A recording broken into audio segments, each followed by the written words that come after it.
Hello friend, আমি ইন্দ্রাণী দত্ত। আমি অনেক দিন বাদে ভিডিও দিচ্ছি।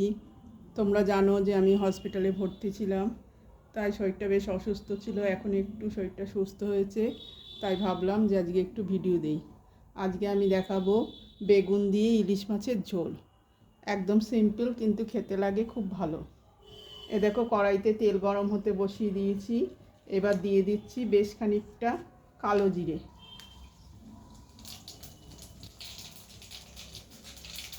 আর দিয়ে দিচ্ছি এই যে কটা চিরা কাঁচা লঙ্কা। আমি সব দেবো না, অল্প কিছু দেব।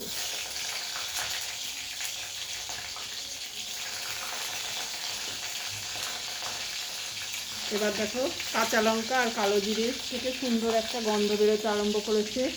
এবার আমি দিয়ে দেব বেশ খানিকটা হলুদ।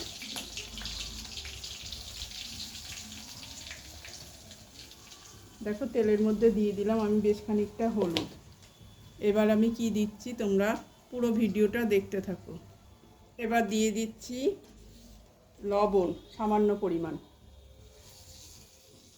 আমি এই মাছটা কিন্তু আজকে একদম মশলা ছাড়া করব, এমনকি মাছগুলোকে আমি ভাজবও না।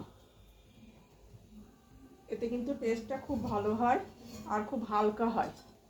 এবার দেখো, কাঁচা লঙ্কা কালো জিরের থেকে সুন্দর ফ্লেভার বেরোতে আরম্ভ করেছে। এবার আমি দিয়ে দিচ্ছি খানিকটা জল, দিয়ে গ্যাসের আঁচটা আমি বাড়িয়ে দিচ্ছি।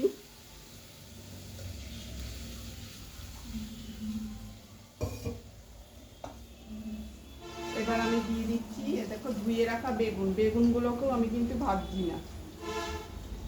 এই দেখো, বেগুনগুলো আমি একটু বড় বড় করে কেটেছি। এই বেগুনগুলো আমি দিয়ে দিচ্ছি ঝোলের মধ্যে।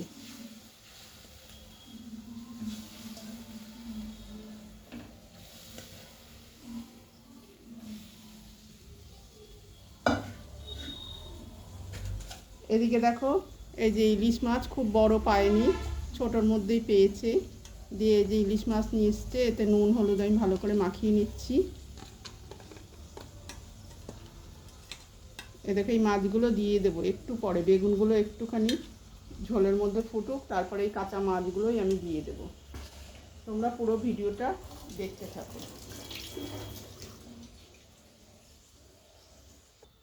দেখো, ঝোলের কালারটা কি সুন্দর হয়েছে। আমি কিন্তু কোনো লঙ্কার গুঁড়ো কিচ্ছু দেইনি, কোনো কিচ্ছুই কিন্তু দেইনি। শুদ্ধ একটু হলুদ আর কালো জিরে আর কাঁচা লঙ্কা দিয়েছি, আর লবণ দিয়েছি সামান্য পরিমাণ। এবার দেখো, আমি এই কাঁচা মাছগুলোই কিন্তু দিয়ে দিচ্ছি ঝোলের মধ্যে।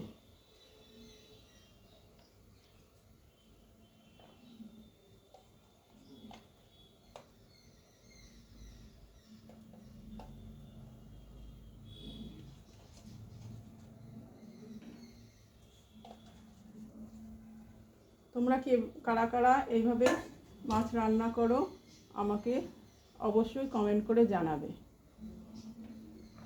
এইভাবে মাছ রান্না করলে কিন্তু এর টেস্টটা দারুণ হয়। একদম হালকা ঝোলটা খেতে হবে, কিন্তু খেতে খুব ভালো লাগবে। আর এই যে চেরা কাঁচা লঙ্কাগুলো, এগুলো কিন্তু আমি পরে দেবো, নামানোর একটু আগে দেব। তাহলে এর ভেতরে সুন্দর একটা গন্ধ ঢুকে যাবে লঙ্কার। একটুখানি বেগুন আর মাছগুলো একটুখানি আমি সেদ্ধ হওয়ার জন্য অপেক্ষা করতে হবে। তোমরা আমার পুরো ভিডিওটা দেখতে থাকো। এবার দেখো, বেগুনগুলো প্রায় সিদ্ধ হয়ে এসছে। এবার আমি দিয়ে দেব খানিকটা কাঁচা তেল। ওপর থেকে দিয়ে দিচ্ছি বেশ খানিকটা কাঁচা তেল।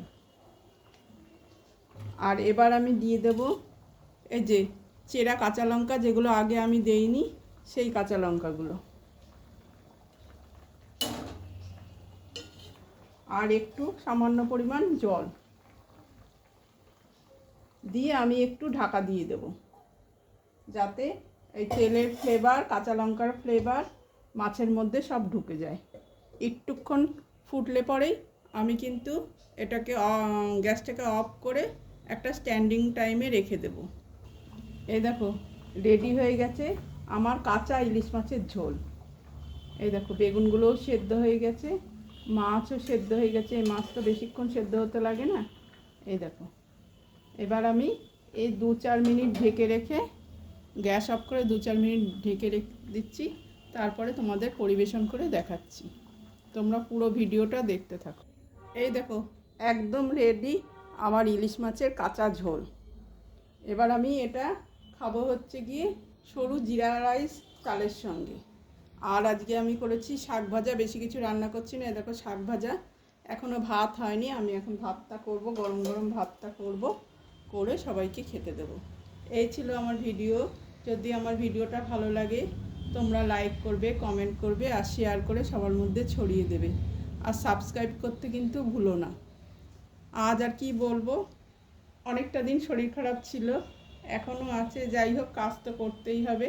তাই অনেক দিন বাদেই বন্ধু তোমাদের আবার এই ভিডিওটা দিলাম। যদি তোমরা এইভাবে ইলিশ মাছ রান্না করে খেয়ে দেখবে, খুব ভালো লাগে। এই বলেই আজকে শেষ করলাম। ধন্যবাদ।